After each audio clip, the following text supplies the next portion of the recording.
నమస్తే అన్న. నమస్తే అన్న. మీ పేరు? సాయి కిరణ్. ఏం చేస్తుంటారు? మేము ప్రిపేర్ అవుతాం డిఎస్సికి.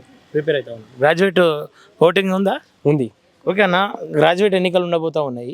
4 జిల్లాలకు కలిపి ఎమ్మెల్సీ ఎన్నికలు ఎట్లా ఉండబోతుంది? ఎవరెవరు అంటే పోటీదారుల ఐడియా ఉందా? పోటీదారుల ఐడియా ఉంది. ఎవరు గెలిచే అవకాశం?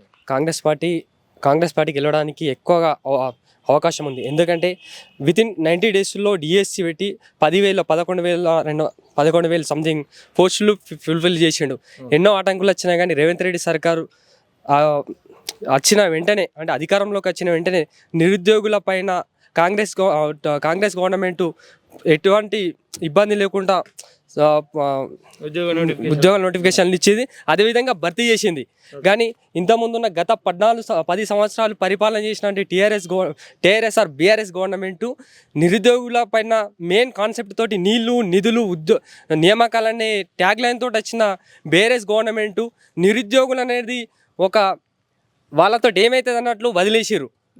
ఎటువంటి నోటిఫికేషన్లు ఇచ్చినా కానీ అడపదడప నోటిఫికేషన్లు ఇచ్చారు. అదే ఒక కానిస్టేబుల్స్ కానీ అవి వేసారు. ఒక గ్రూప్ 1 నోటిఫికేషన్ లేదు. 10 సంవత్సరాల నుంచి ఒక గ్రూప్ 1 నోటిఫికేషన్ లేదు. ఆ పెట్టిన నోటిఫికేషన్లు కూడా పేపర్ లీకేజీలు. దానివల్ల నిరుద్యోగులం బాగా ఇబ్బంది పడ్డాం. దాంతో రేవంత్ రెడ్డి అన్న హామీ ఇచ్చిన ప్రకారంగా ఉద్యోగ నోటిఫికేషన్లు ఇస్తాడనే నమ్మకం కూడా ఉంది భవిష్యత్తులో.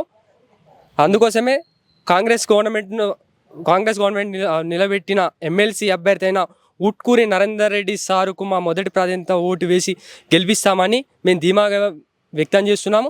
అదేవిధంగా సార్ గెలవాలని కూడా ఆశిస్తున్నాం. Okay thank you. Okay thank you.